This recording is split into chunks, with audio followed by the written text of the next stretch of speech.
Fighter! The Shoryuken! The Shoryuken! Street Fighter is my life. We love Street Fighter! I play it like every day. Hadouken! Tiger! Tiger! Tiger! I love this game so much. Sonic Boom, Flash Kick. We love you, Street Fighter. I'm Balrog. I love Street Fighter so much. Fire all the way. Woohoo! Ooh ah, you lose.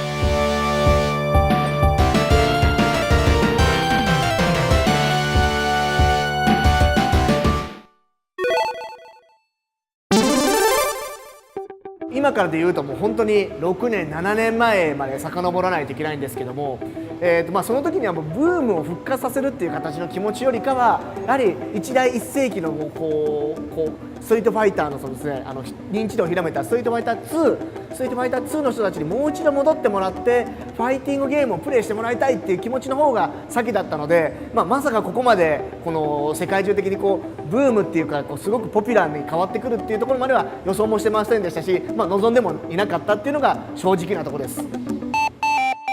Street Fighter, to video games is kind of like Star Wars to movies. Everybody recognized this as a pioneer, as the breaking point of fighting game being something totally different than just doing the pew, pew. I remember playing Street Fighter 1, seeing fireballs come out of Ryu and Ken's hands for the first time was just amazing. I just never would have thought of something that crazy. Around 91, I just remember saying, wow, they actually made a sequel to my favorite game. Arcade machines were actually against city ordinance in the town where I grew up, so I had to work a little harder than most to get to the arcades. And my brother tipped me off. He's like, oh, there's this crazy new game. Everyone's crowding around it. You should go check it out. Street Fighter 2, I mean, that game created a genre. What are you playing? It's Street Fighter, because it was the only one. My first experience with Street Fighter was actually in a convenience store. At 7-Eleven. A Safeway. Super Nintendo. A fish and chip shop. Going to the arcade. There was a Street Fighter 2 machine there, and this thing was stuffed into the corner, and nobody knew what they were doing. There was this electricity in the air. You wanted to beat the person. You wanted to see what they were capable of. From the beginning, I wanted to be a part of that. I wanted to be at the front of that line. It immediately caught my attention because it had 6 buttons. So it just seemed something that was more complicated and just on another level. So every lunchtime, we had money that we were supposed to be spending our food on, and very quickly, the amount of food we were buying for lunch started dwindling as we would spend more and more quarters on playing Street Fighter 2 with our friends. So I was malnourished because of Street Fighter. I was in love from the first moment I saw it. I started really getting into Street Fighter around the time Street Fighter Alpha came out. During high school, I used to go over to my friend Johnny's place where he was really big into Street Fighter, and he was sort of like my Goken, where he would teach me everything. Eventually, I got my first Street Fighter game, which was Street Fighter EX. I then got Street Fighter Collection. They had Super Street Fighter 2, 2 Turbo, and Street Fighter Alpha 2 Gold. And then so I kept going. I kept getting more and more Street Fighter games until eventually I was like, I have more games than I am missing. I'm just gonna keep going and see where this goes, and this is what happened.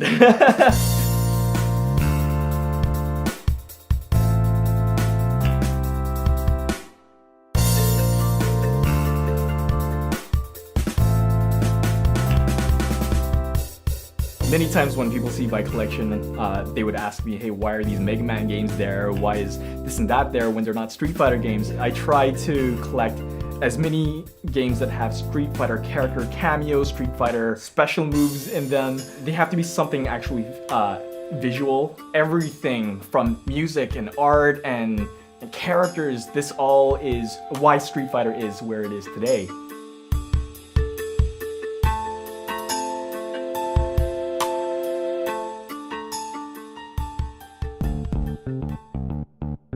There's a couple of interesting things in my collection. The Street Fighter Look and Find book, which is pretty much like Where's Waldo, but with a Street Fighter spin to it. A complete set of Tatsunoko vs. Capcom collectible trading cards. The Street Fighter watch. Street Fighter Valentine's Day cards. A really old school Street Fighter 2 card game.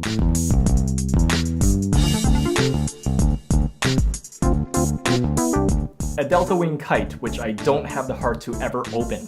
A couple of Street Fighter PC titles, including the Commodore 64 version. a Street Fighter 2 board game, which I am very, very tempted to open.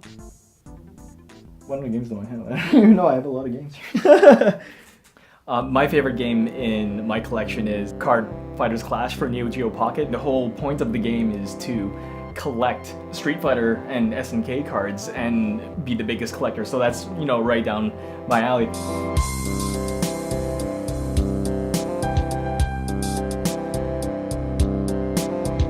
I don't think I'll ever stop collecting. Street Fighter is such a huge series and it's so successful that I think that honestly we're going to see a Street Fighter 9 or a Street Fighter 12, and you know, if I'm still alive, then I'll have those games and all the different variants and everything. I love the series so much, and hopefully one day, maybe my stuff will be in a museum or I could pass it on to my children. Hey Charles, you got a combat cut? Kind of break it down. Right down like this.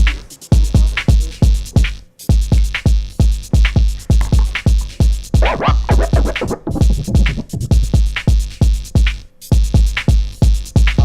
to go. I can break it down. I can break it down like whatever you want. Break it down.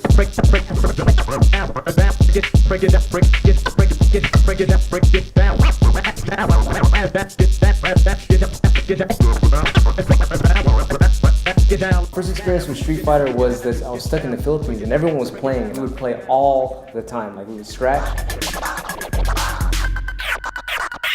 play Street Fighter, scratch, play Street Fighter. And so I got pretty good at Ken. And so I just stuck with him. I figured like it's kind of with scratching. If I just stick with one turntable my whole life, I'll get really good instead of like halving my time with two turntables.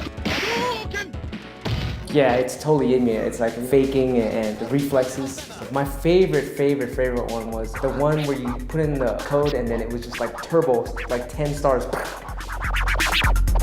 Your spirit is vibrating at such a high rate. And your brain is working at a different dimension. Yeah, I made my first mixtape. It was called Demolition Pumpkin Squeeze Music. I put all these sound effects of Street Fighter in there, and I scratched them and stuff, and you know, put that in my mixtape. And everyone was like, "Oh, I like the Street Fighter part of the whole tape. I don't like the rest of it, but I like that part."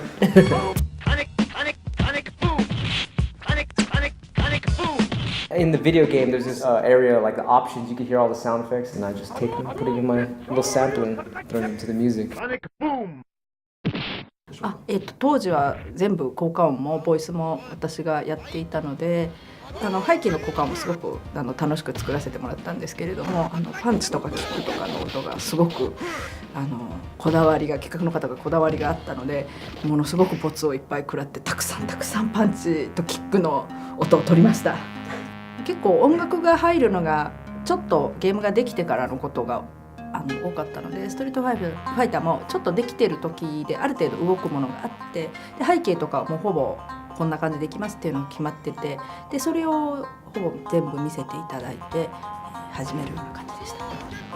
背景を見た時に最初、もちろん音楽も考えなきゃいけないんですけども、それよりも効果音がすごく面白いのをこのお風呂だとなんかこうエコーがかかっててほしいとか、チュンリーだと自転車の音が鳴っててほしいとか、そのダルシムのところだと象が鳴いててほしいとか、なんかそういうのをすごく考えるのが楽しくて。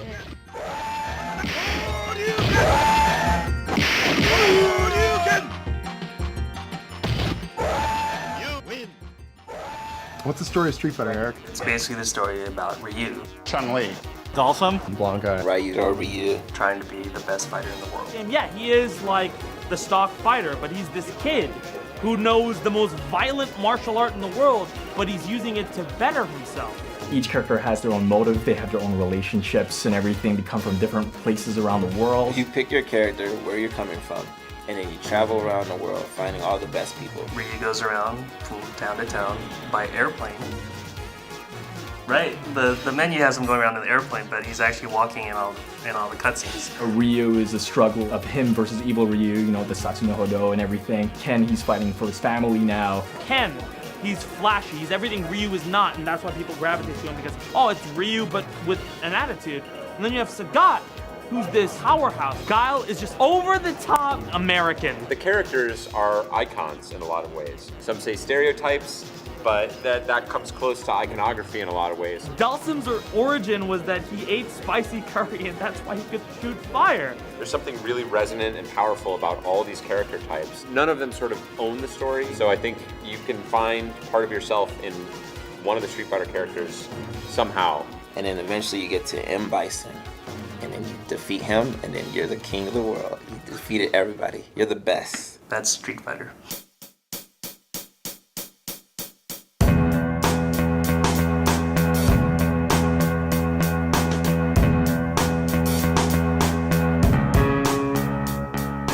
We started Udon about 11 years ago. Everybody in the studio is like big Street Fighter fans. The dream project is to do a Street Fighter book. In the original games, there's so little backstory to glean from. We look at all the endings and we try to figure out how we can actually, group it together.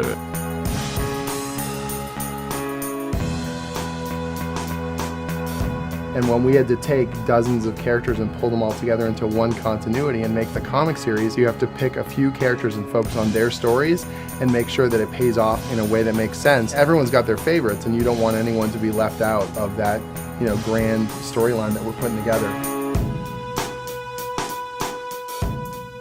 I've been working with Long for 12, 13 years.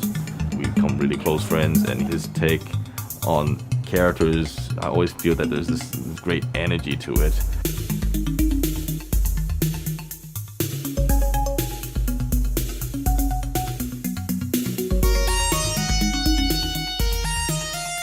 I actually started my art career in graphic design, doing brochures for hard drives. One day I just quit my job and went to Comic-Con with a couple of friends.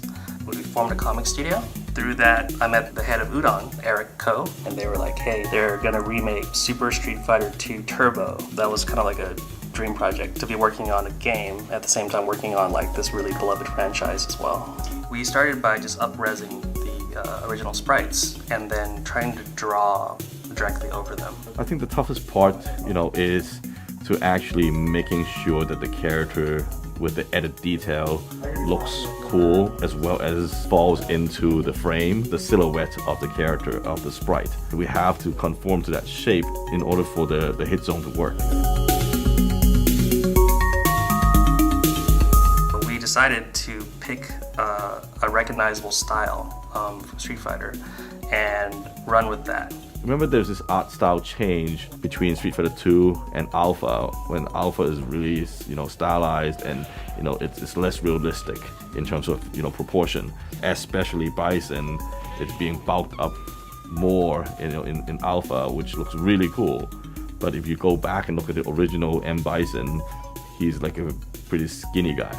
Everybody remembers Bison as this bulky, evil, dictator, and we kind of want to have that look. We have to do a lot of different things. For example, in his standing pose, we actually kind of tilt him a little bit more so that he's not as thick. We kind of budget a little bit on arm muscles, on the shoulder pads, so we can kind of cheat on those. It's a big challenge, for us to do that over 1,000 frames of Bison and make it look cool.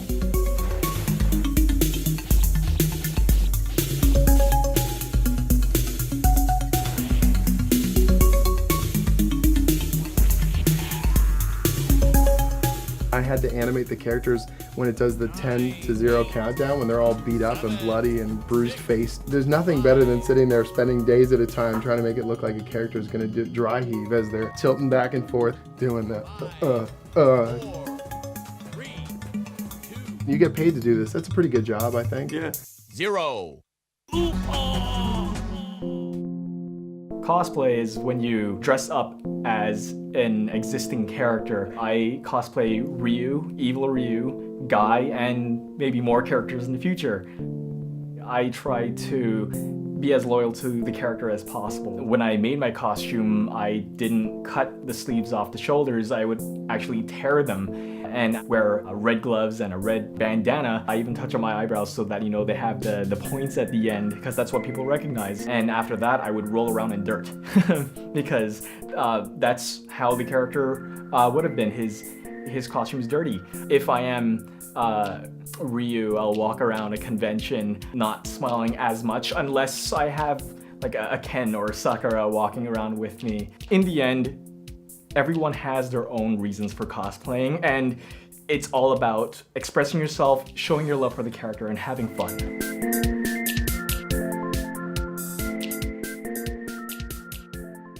Street Fighter is really, really innovative on a lot of different levels. The characters are so well thought out and they're so clear and iconic. The minute that you see those characters, they have personality imbued in that design. The way they move, the type of maneuvers that they have reflect who they are as people, as characters. The original 8 characters, like their color palettes were like just so like well chosen. There was like that meme going around where it's like you see like 5 boxes of color and it's like, okay, that's Ryu, okay, that's Chun-Li, okay, that's Blanca.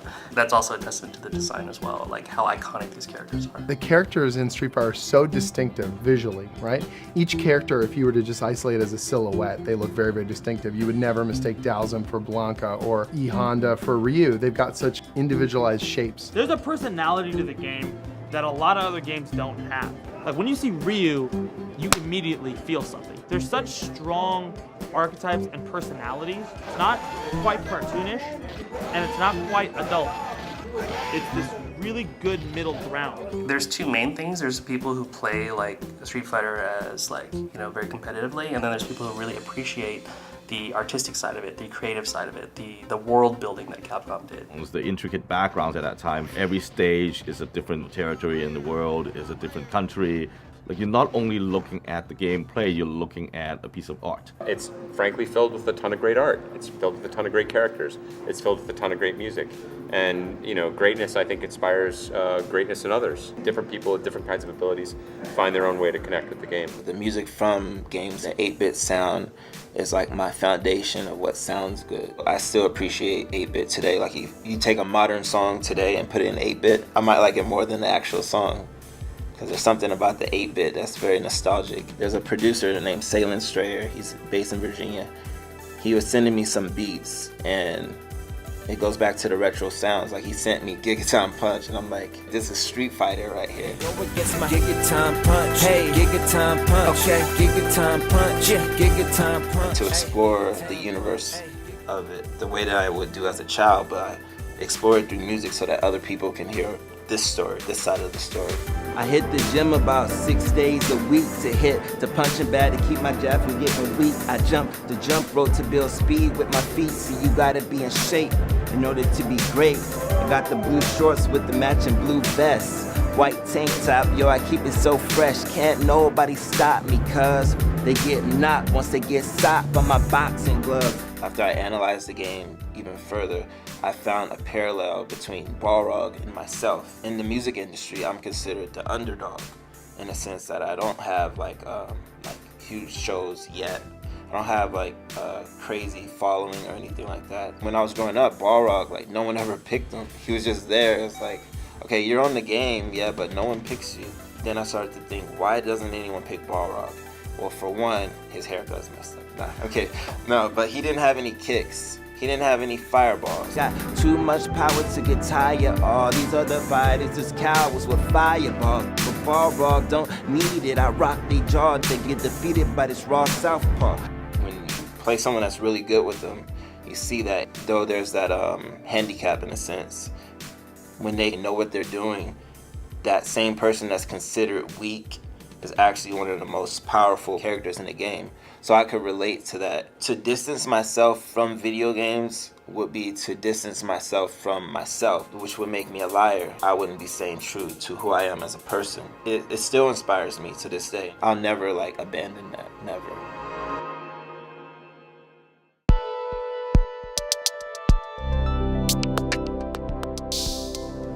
「僕がとても重要だと思ってるのは、これを言ったらみんなのそんなの当たり前じゃないかってみんなが言うことなんですけど、その当たり前を作ったのがすごいんですね。例えば、もちろんこうキャラクター同士が左右の画面に分かれて対峙している、これは当たり前なんですけど、それ以前にストリートファイター以前にもあったと思うんですけど、やっぱりライフバーって言われるものをお互いちゃんと持って、あれをちゃんと削り合って勝敗を決めましょう。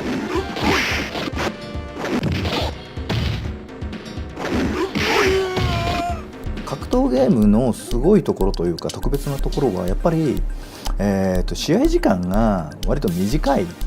その短い試合の時間の中で勝敗がはっきりと決まるっていうところだと思いますね。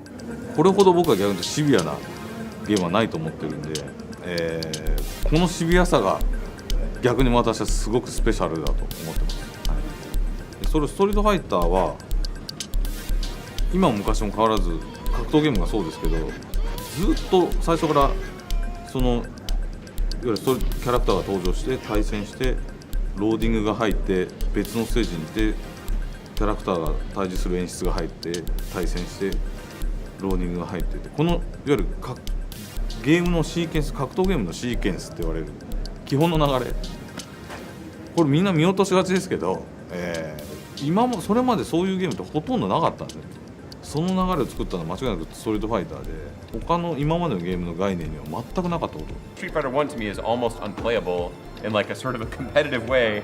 As a single player game, it's got some cool stuff. I really love that game. Some people call it a really bad game. I can see where they're saying it's a bad game, but I just think it was awesome.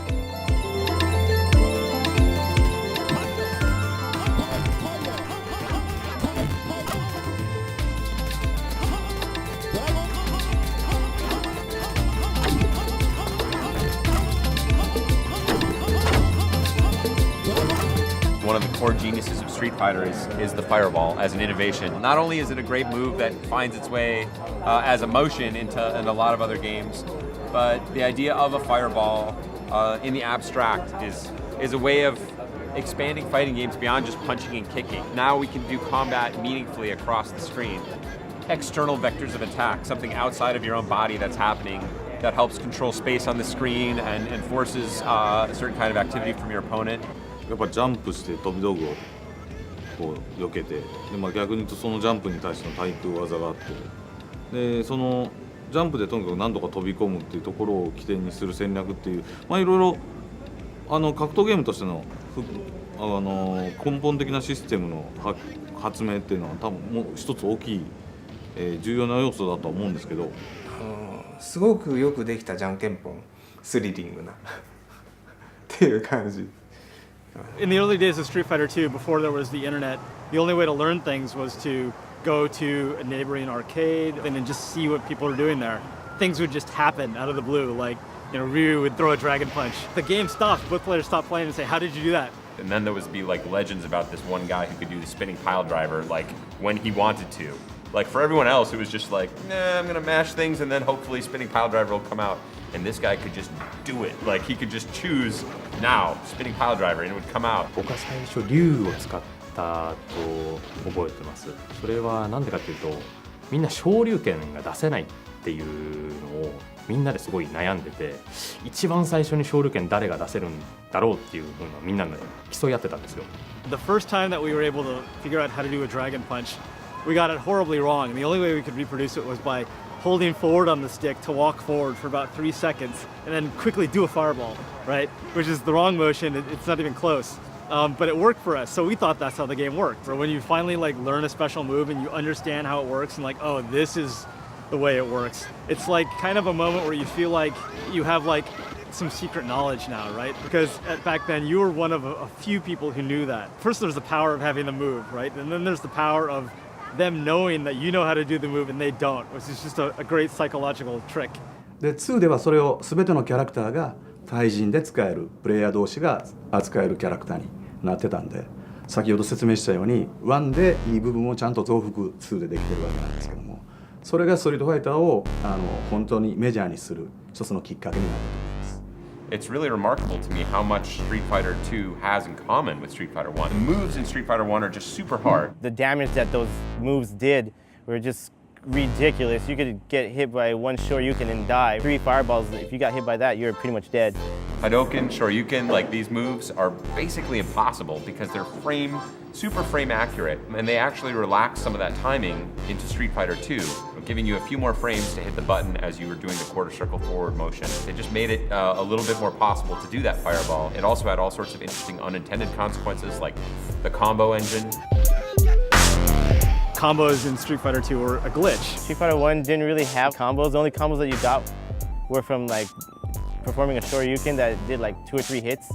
Those same kind of lax inputs allowed you to begin like a standing fierce punch and be able to cancel that with a fireball, which was less a calculated work of genius than it was sort of a natural effect of these loosened inputs and the ability to execute the special moves more easily. その通常技をキャンセルして必殺技を出すっていうシステムっていうのは、多分当時としてはかなり斬新だったし、今どのゲームを見てもそれが基本となっているので。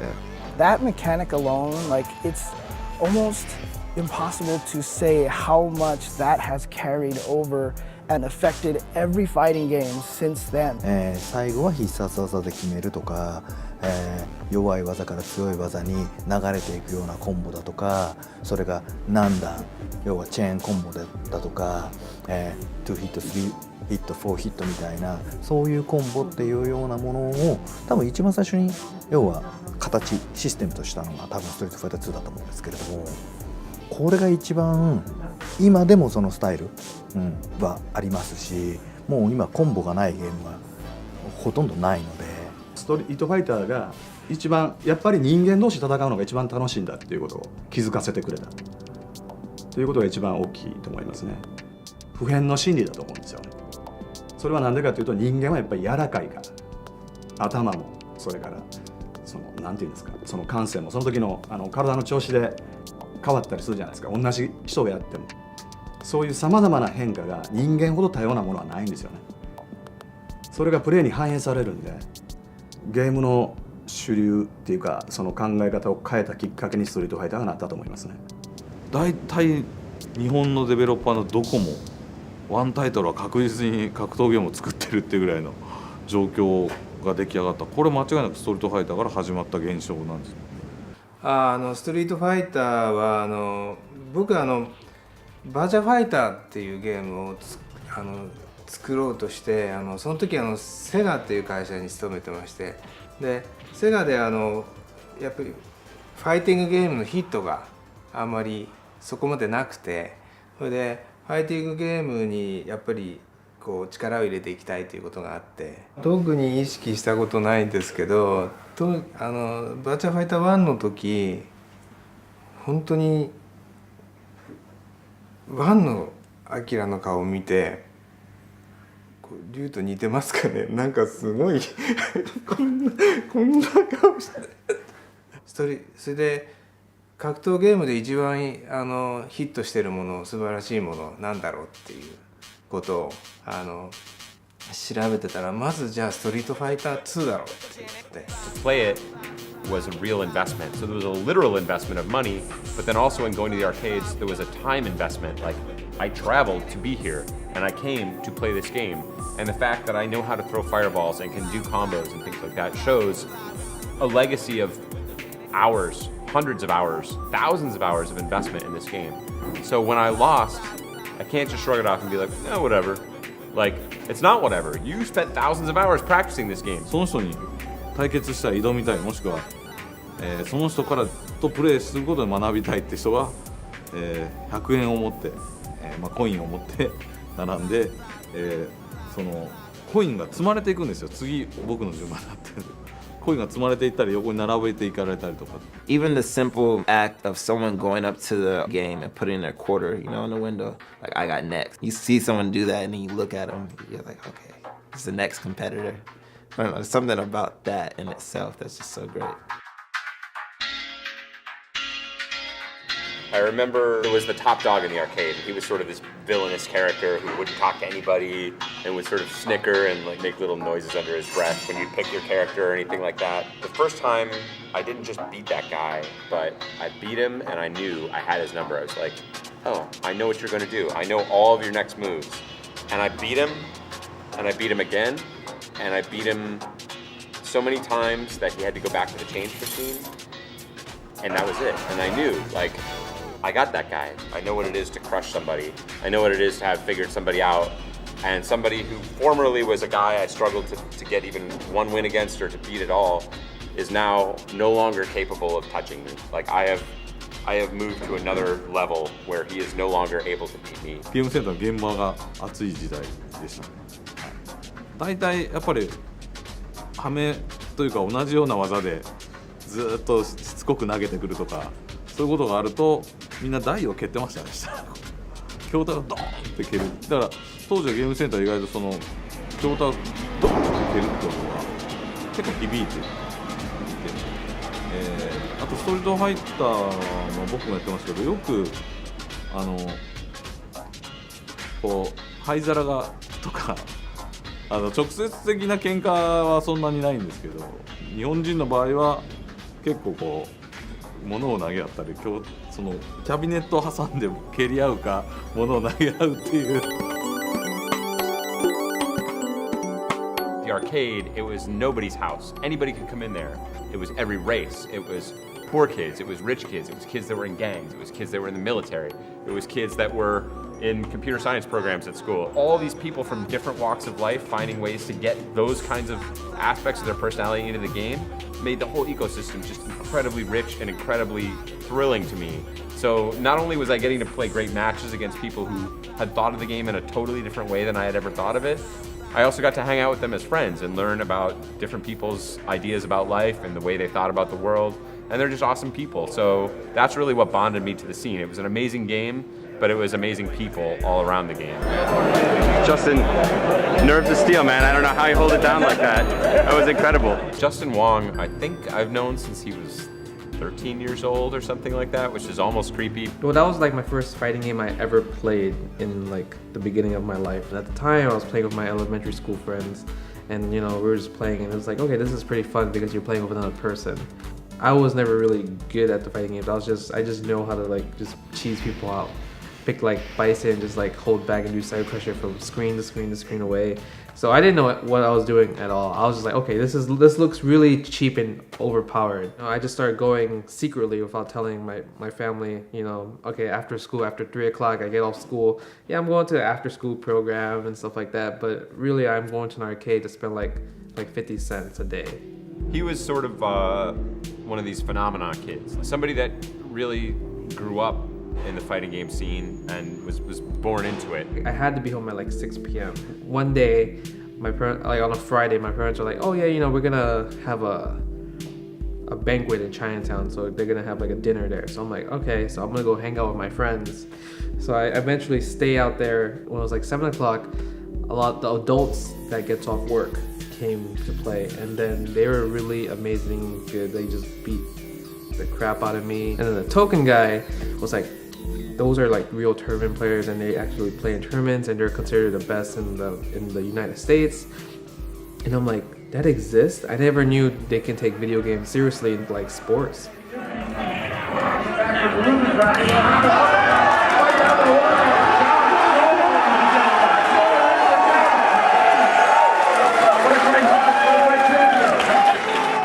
まあそのファイティングゲームっていうテーマそのものが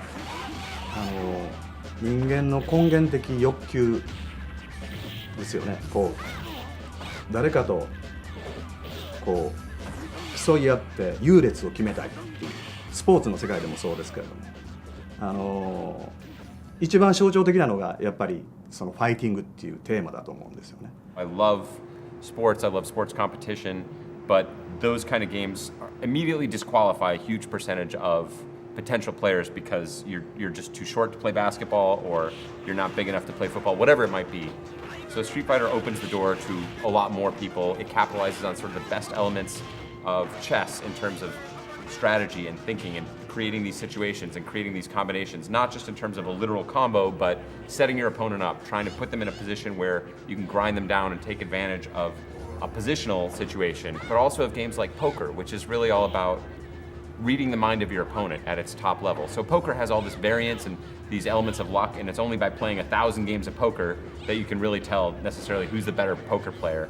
But in Street Fighter, if you're the better player, there's really almost no element of luck whatsoever. So if I'm good at reading my opponent, I can take great advantage of that. It's sort of this great mix of fear and emotion and mind reading and strategy and and great physical execution, and so it has these elements of all these great competitive games rolled up into one. The worst thing that I ever hear is when people say, oh, you're just mashing buttons. If you see a Sports Center highlight of Kobe Bryant doing some round the back and dunk, you're just like, that's amazing. And no one has to play basketball, but you're just going to assume that was amazing because it just looks hard to do. But when you watch someone do something crazy in a fighting game, a lot of people don't know what it was that they did. I just want to get it to that point where you're like, oh, it's like Kobe Bryant doing a dunk. You just know exactly why it's great.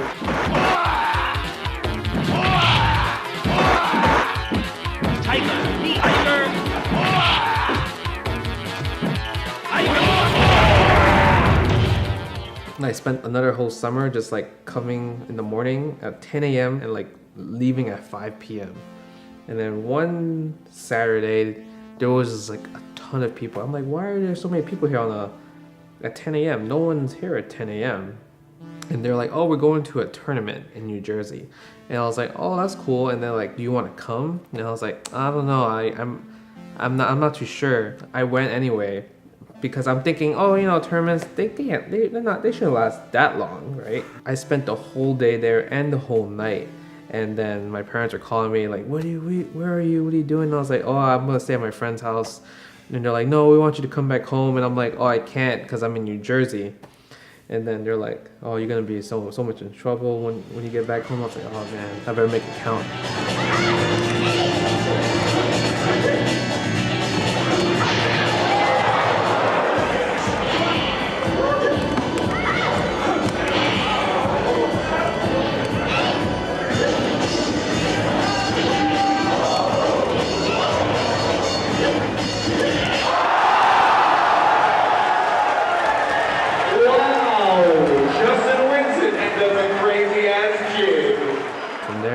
I went from the East Coast all the way to the West Coast for tournaments. It was hard to find a lot of excuses to stay out for the weekends because it was like a weekend thing. Like if I'm in California, I'm like, yeah, I'm like doing something with my friend in New Jersey, so I'm not gonna be home for like until Monday because I'm like 15, right? So why will you're gonna let your 15-year-old son travel from New York to California for a tournament? Yeah, that's not gonna happen, right? Without a guardian. So I went there without no guardian.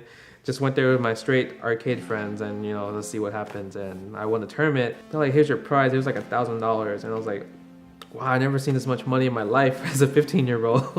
So I was like, damn, I traveled pretty far. My parents still don't know. They frown on you playing video games. Don't play video games. Don't even go outside. Just study, go to college. That's it, right? By the time I got to college, the internet had sort of picked up a little bit of steam. I found people around the world who had the same bad attitude that I did. They were like, oh, I'm the best. And you're like, shut up, I'm the best. And you hear rumblings about these players in California who are really good. There's these players in Japan who are really amazing. So the idea of like traveling somewhere to meet somebody on the internet was super bizarre at that time because there were no pictures, you didn't know who they were, you didn't know their real names, you didn't know anything about anybody. But we were cracked out on the action. The idea of the quest for the best player, that just sort of naturally happened. We all thought we were the very best. I decided that the best way to settle this was to have a tournament, with the goal being really, let's get players together, let's get them to meet each other, exchange ideas, but ultimately also find out like who's really the best. Here we are, Evolution 2004. It's an exciting moment. Players from around the country and indeed around the world. 33 different countries here. I think at first we just wanted it to be a cool thing that we had for ourselves. Like we were running a cool little event that everyone could find out who the best person in the world is. That was thrilling, like to watch people get together from different areas. And so they'd send like their best dude or whatever. And you're like, oh, the best dude from like Dunellen, New Jersey is here. And I killed him. That's cool. Okay, so Dunellen is like I own those guys. So it just sort of naturally ramped up from there. The story of Street Fighter over the last 20 years has really been going from these local scenes and then all the players in these individual pockets finding each other all over the world. So we've gone like from local tournaments to citywide tournaments to regional tournaments where it's not just players from one state but many states. And then within the last 5 or 6 years, we've started to see regular international competition. And as we got more traction as the years went on, they were pointing out that we were considered the official big league tournament of the world. the second year of the EVO tournament. Joey, who had been helping me out, brought on Seth to sort of pick up the slack. And they actually ran the tournament that year. We brought a lot of insight and just a lot of smarts, helped us get things, take it to the next level. That was the first year we were in Vegas. When it got to Vegas, that was sort of when you could really tell it had arrived. This is, you know, the world of high stakes gambling. This is where men come to play, and we're here to play.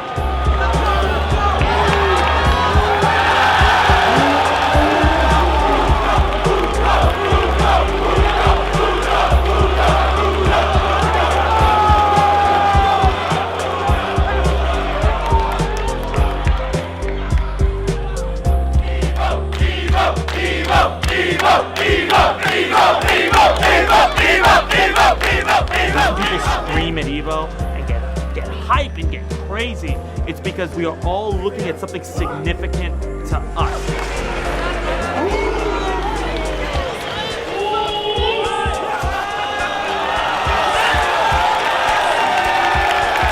Hype is this unbridled vitality that courses through someone in the moments of suspense and anticipation. You feel all these emotions right before something happens. That's hype. It's that burst of energy from that connection.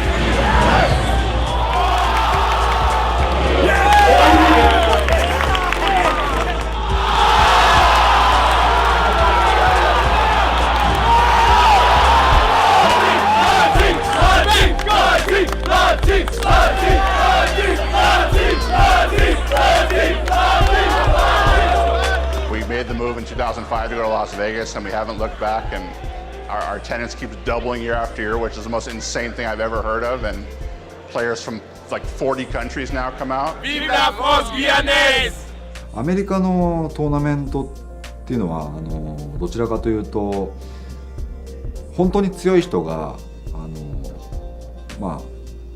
ちゃんと勝ち上がれるシステムを作ってるっていうか例えばダブルエリミネーションっていうルールがあったりその格闘ゲームっていう文化がやっぱり海外に対して日本人がすごい強いんだぞっていうのをアピールできるっていう意味ではそういった海外に向けて発信できる日本の文化としてはストリートファイターっていうのはすごい貢献してるんじゃないかなって思うんですよね。そういう意味で国際交流のきっかけにもなってるんじゃないかなっていう。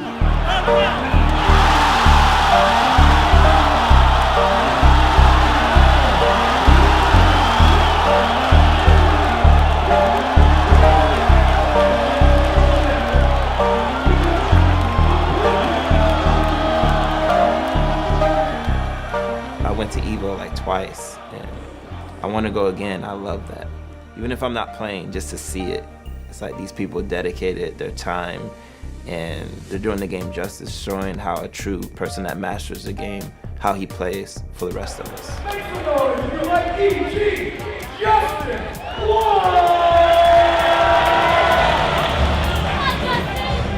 You just need to like focus on becoming the best, knowing what your flaws are, like watch your old videos on why you lose and take out your bad habits so people can't read you as easily. It takes a lot of dedication and motivation, and like if you really want it that bad, you can achieve it.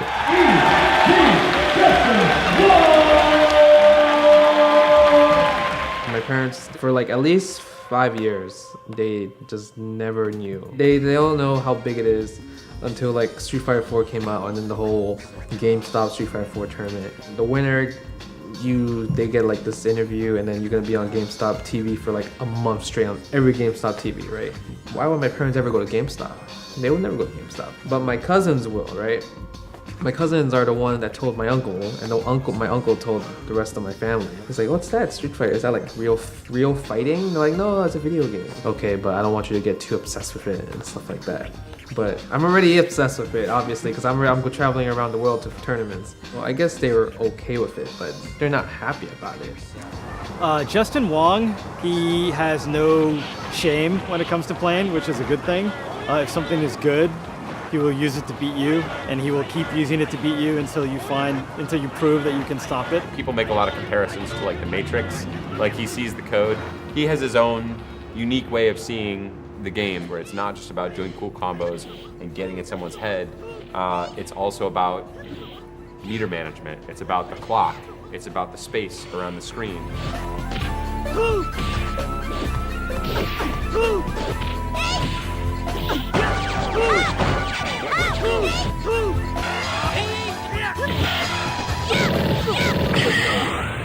And thinking in these kinds of terms and growing up with the game like he did has made him sort of this sort of legendary genius who can travel across all games sort of freely. He's just an all-around fantastic player.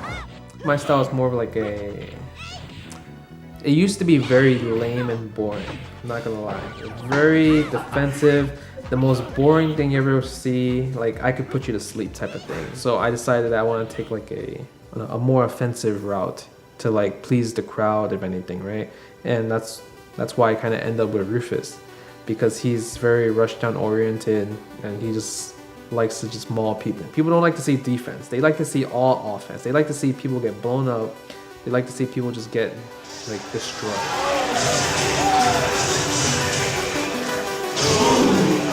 The ironic thing about Justin Wong is that he's such a great player, but some of the most famous, memorable moments in the history of Street Fighter happen at his expense. The most famous is the Daigo parry moment. When I played him in Third Strike, I was really surprised that it was like really like close, but I guess it's because it's really hard to get in against Chun-Li.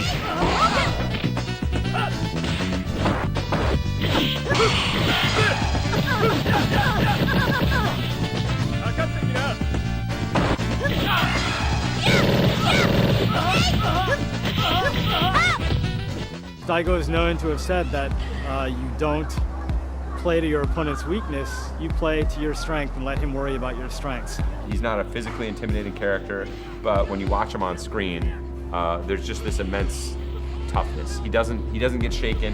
日本のプレイヤーっていうのはリスクをまず考えてゲームをするんですけど、海外のプレイヤーっていうのはまずリターンを見てから、リスクを考えるっていうプレイヤーが結構多い気がしますね。Some people will call him sort of like the stoic, sort of Buddha-like character. I think is a complete mischaracterization. He's got that. He's got an inner calm, but he's also just a little bit of a dick. 8年前ですよね。あんまよく覚えてないですけど。Destruction knows no bounds. Back again, the man, the myth, the legend, the beast, Daigo!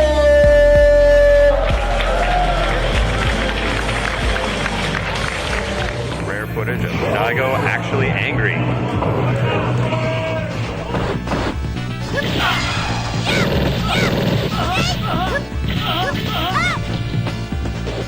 Daigo doesn't crack, and you just have to beat his super clean style. So he's got like this psychic mentality. He knows what you're gonna do like 4 steps before. Like he should really be a chess champion. But he's also super good at executing anything he tries. So even the super hard combos, he makes them look like they're super easy. Justin's turtle style. Overcome Rao. Now on the verge of putting Daigo down 1-0. I had him with no life, and I was like, okay, I'm gonna just do a super, and he'll be dead. ただもう狙うしかないなって、そのブロッキングを狙うしかもう勝ち目がないなってもうそれで覚悟を決めてたっていうのは覚えてるんですけど。And I totally didn't think about the whole parrying aspect at all.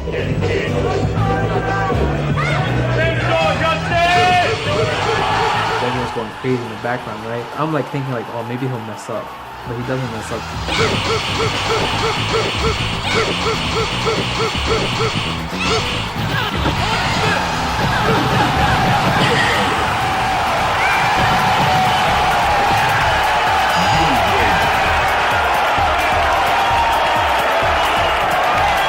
Unbelievable. Daigo with a full parry. Kurokoma with a combo and win. Evolution 2004. It's madness. It's unadulterated madness. うまくいってそれで勝ててあともう特に自分ではやったとかそういう興奮したっていう感情はなかったんですけど、周りがすごい大騒ぎしてたんで、それにびっくりしたっていうのはよく覚えてます。Everyone was like, I didn't know that was possible. Like no one knew that was possible. I didn't know that was possible.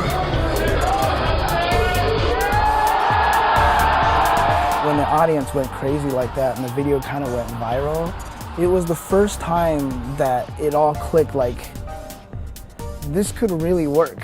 Like, this could happen. Like, maybe we could get to the point where this is like, we could pack stadiums and watch these games and have everyone get crazy like an athletic sport. ちょっと前まではそのタイプの差というよりかは、単純にレベルの差がちょっとあるなと、アメリカと日本で差があるなと思ってましたけど、ここ本当数年はその差がほとんどないので、あまり日本とアメリカっていうのの違いを感じないですね。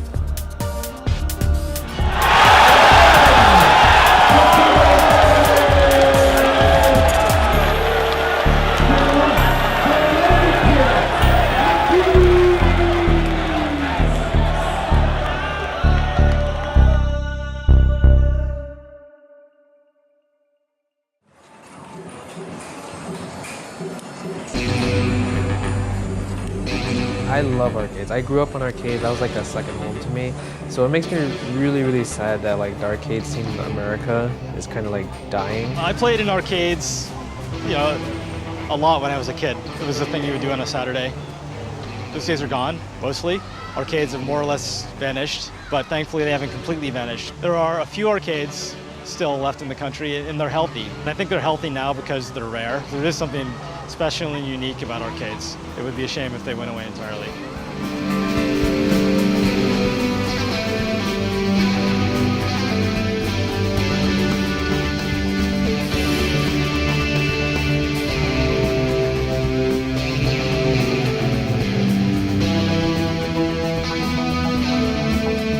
I've been playing Street Fighter competitively for over 15 years.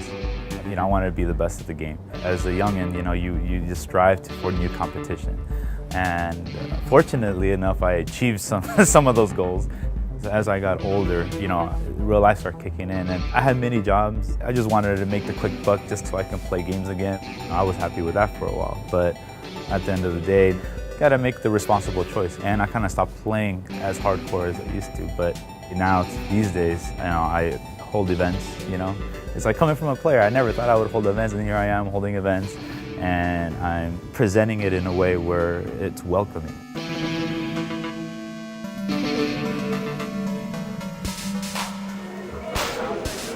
Getting everybody together consistently is key. We get people to be active, to come out instead of just staying at home. Staying at home is really good to support the game, but to support the community, that's another challenge. You know, making sure that we're giving them a place to play all the time, things to look forward to, getting some sponsors involved to give back to the community, and then some. It's a lot of grassroots work. It's not just one person, it's not just one entity, it's a community. But how did we do it? You know, it's a lot more internet interactivity, you know, with Twitter, Facebook, a structured tournament would have ranking battle systems. You know, we got the streams, of course, to give the exposure for all these great players, these hidden talents that now get to show what they're capable of. Keeping the pressure up here is like stealing a turn kind of from Chris. I keep dropping those links though. I really wish he would land those. It's going to cost him in the long run. Right. He's gotten away with it a couple rounds so far, but eventually it's going to catch up to him because Ken can do so much damage off of your mistakes. Ooh. Like that. Yeah, I just wasn't pressing a button right there. Yeah, just stop. Oh, I like the fake. Oh, I can stay solid. Not quite going to kill, but it's going to be close, and one more thing is going to do it here. What's I going to do here? Wake up Nice. Bushin, and not much of a choice.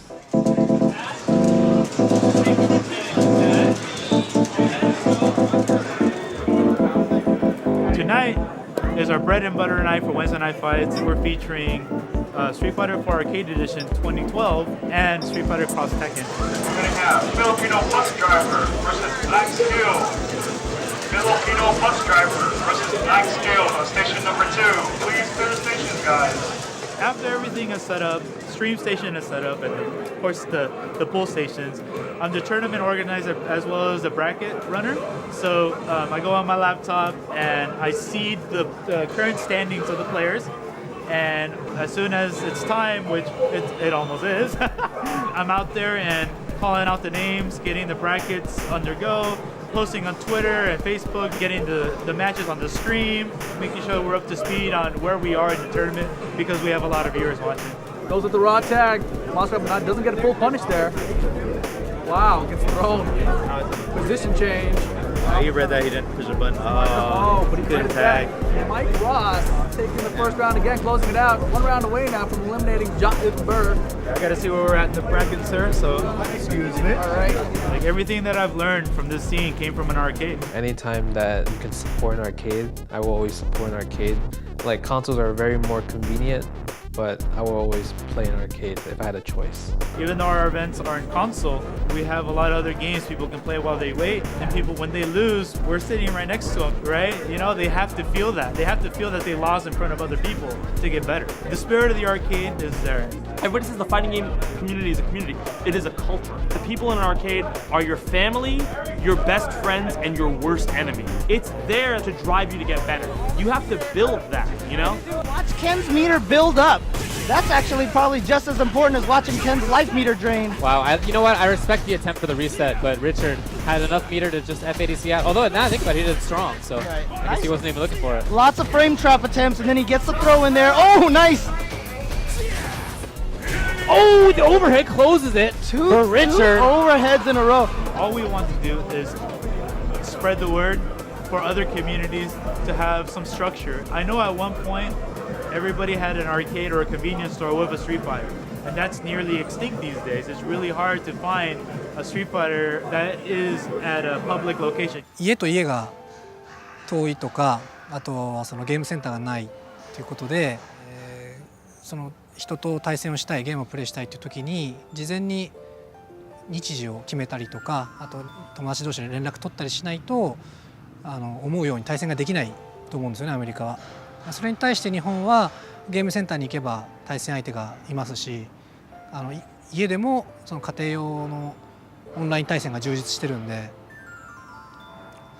そこら辺その日本は気軽に対戦できるけど、アメリカはあらかじめ遊ぶ日を決めとかなきゃいけないっていう違いはかなり大きいなと思います。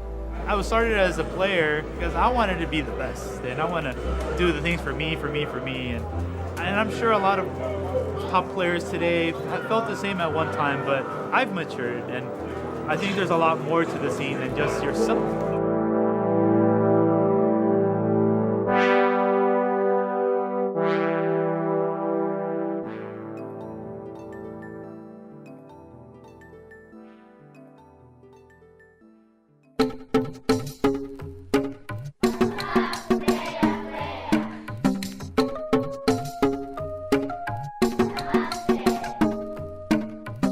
Capcom invited me to help run an event that they had going on at Comic-Con coming up, and that turned into a job offer. And they were like, Capcom wants to get more involved with the people that play its games. We think this idea of community might be an important avenue for us to explore, and you seem like somebody who's really in touch with a lot of people that play our games. Would you be interested? And I said, no. I love your games and it's all awesome, but I've been training for 10 years to be a professional academic. Like, I'm gonna be a professor. It's flattering, but no. That's when they told me, like, oh, by the way, we just greenlit a game called Street Fighter 4. And I had to think, like, Street Fighter 4. And then they showed me, like, early wireframes, and I was like, wow, that looks really terrible. But it was this opportunity, really, like, the idea that I could be a part of bringing Street Fighter back, and they said, we think you could play a big part in this. And if I turned it down, it was something I would have thought about maybe every single day for the rest of my life, and I didn't want to live that life. And if there's going to be a chance to bring this back and to have it be a force again like it was, I have to be a part of that.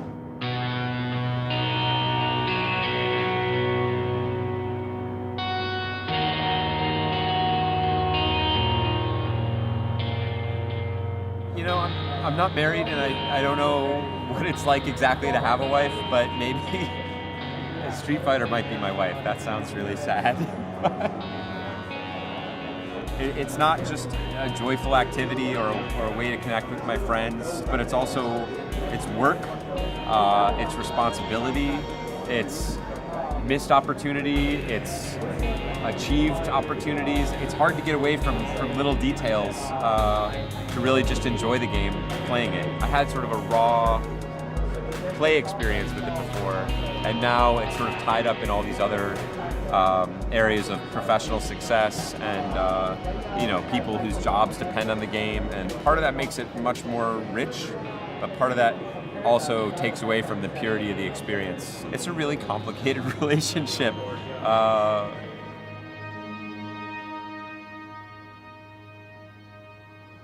So my relationship with the community definitely shifted when I moved to Capcom. I felt an extreme sense of responsibility to try and do the best I could. The people that had been waiting, like me, for a decade for a new Street Fighter were some of my closest friends in the world, and I really wanted to not disappoint them. Seth has brought a real inside perspective about the competitive side of Street Fighter to Capcom, which has been fantastic. Like, he organized the fight clubs where Capcom would basically rent out a space and just bring upcoming titles that aren't released yet for the players to play and get their feedback on. I think community is not just sort of a separate department or some little box in an organization or something like that. Those are your customers. Those are the people who support you. Those are also the people that make this game really sing. It's the multiplayer. Having those people have a voice at the table in all of our discussions, I feel like, is just absolutely the right decision. So I was brought on working on the community side, but also the head of our office, a guy named Mark Beaumont, who has now since passed on, put a lot of faith in me. He put me on reviewing the milestones for the game. So the development team would work on the milestones, and I would review them for the US office. At the time, I didn't really understand the gravity of the situation. And there's like, hey, there's this guy from America who's working on one of our core Japanese games. As a Westerner coming to work on what's obviously an icon of Japanese game design, it's a challenge in a lot of ways. There's language barriers, there's cultural barriers, there's you're just somebody new barriers that you'd get anywhere else. All credit to the team. After the initial shock period of like, wait, who is this guy? Like, wait, why? I think they came to understand my own experience and background with Street Fighter is the kind of thing you can't fake. It's not a degree, it's not like a signed piece of paper from some institution. It's years in the trenches. It's tens of thousands of hours spent playing, spent analyzing, spent breaking down every aspect of this game. And so that's the kind of thing that sort of transcends cultural barriers. I feel like the team is pretty smart, and I think all of the things that I complained about, hopefully someday somebody would have, during the course of development, come to the same conclusion on their own, and the fact that I was able to convince them of the things I was able to convince them of suggests that in many ways we're on the same page. We had some heated back and forth about focus attacks and how those could work, but in the long run it was probably really the commitment to 2D collision as far as creating that sort of crisp Street Fighter-y feel. That was probably the most important thing that I was an early advocate about, which is kind of nerdy, but the models moving in 3D looked really cool, but the collision made it feel, to me, more like a Tekken game and less like a Street Fighter game. We did let people play some of those early builds that did have the 3D collision. They couldn't necessarily put their finger on what it was they didn't quite like, but it was like, something doesn't feel right. You know, it was sort of an intangible to them, but I was pretty sure I knew what that intangible was. A 3D collision is a natural fit for 3D models, and I'm not sure it was a bad game, but to me it wasn't a Street Fighter game.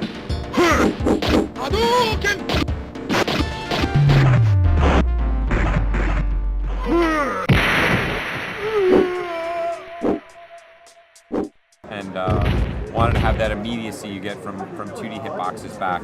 So hopefully that served the franchise well. It's a decision we've stood by, and I think we'll continue into the future, no matter what amazing 3D graphics technology the future may hold.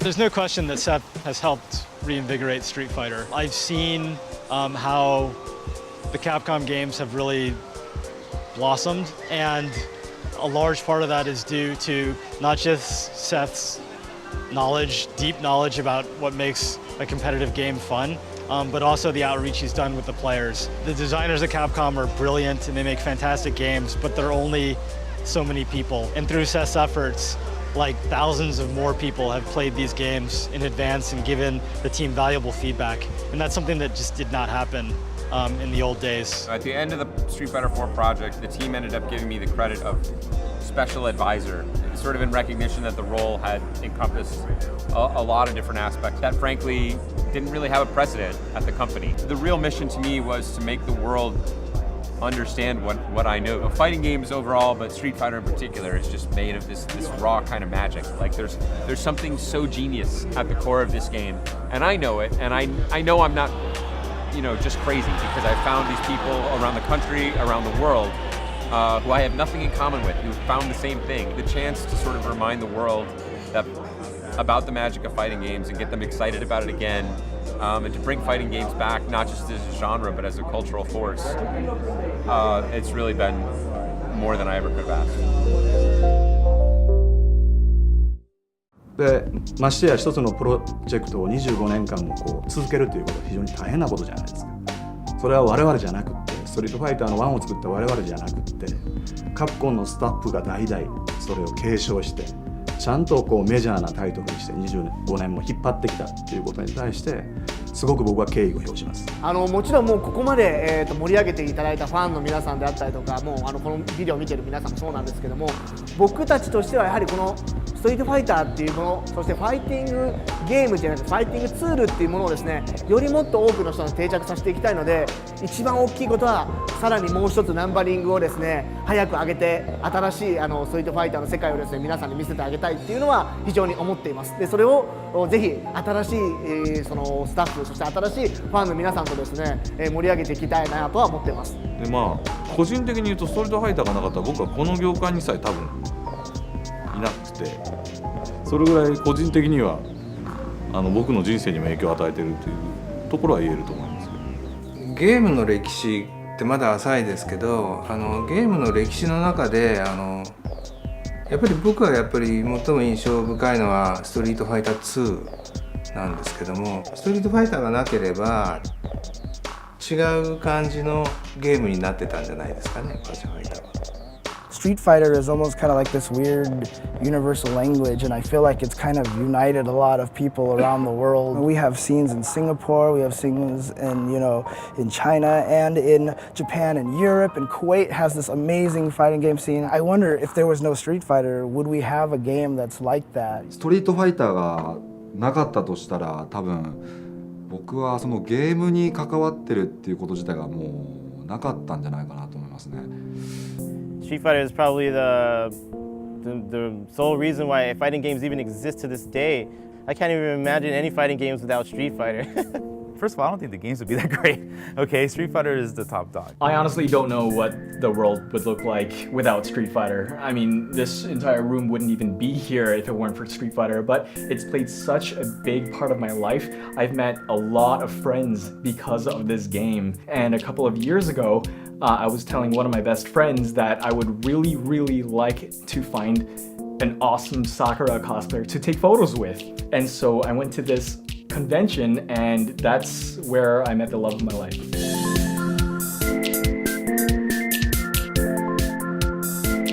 If it weren't for Ryu and Sakura, we would have never spoken to each other. Street Fighter teaches people to be self-improving, the concept of never giving up. Whenever you lose at Street Fighter, you have the option to continue. If you have time and you're enjoying the game, you'll press start and you'll try again until you get better. このゲームの歴史の中で最も重要かつ歴史上本当に燦然と輝く名作であり、巨人っていう言い方するんだけど、巨人のゲームっていう言い方僕はしてたんだけど、一番重要なゲームの歴史の中で最も重要なファイティングゲームだと僕は思っている。2番目に重要なのはバーチャファイターでここから我々がやらないといけないことが、さっきも例に出しましたようにチェスであったり囲碁であったり将棋みたいに歴史の風雪に負けない、ずっとやり続けることができるような、そういうなんていうんですか、100年も200年も続くようなゲームに仕上げていかないといけないと思うんですけどね。There's been so many games that try to make a carbon copy and change a couple of things. They're copying enough to be close enough to Street Fighter, but the fact that they aren't exactly it never goes anywhere. It doesn't work. This is gonna sound really cliche, but if there was anything to change about Street Fighter, I wouldn't change anything. It's like the universe, where the length of a pin away, the earth burns or freezes, or we couldn't support life. It's a really, drastic comparison. I'm not arrogant enough to think that I could think of one thing that could be changed for the better. I really feel like Street Fighter is like a perfect game. Perfect.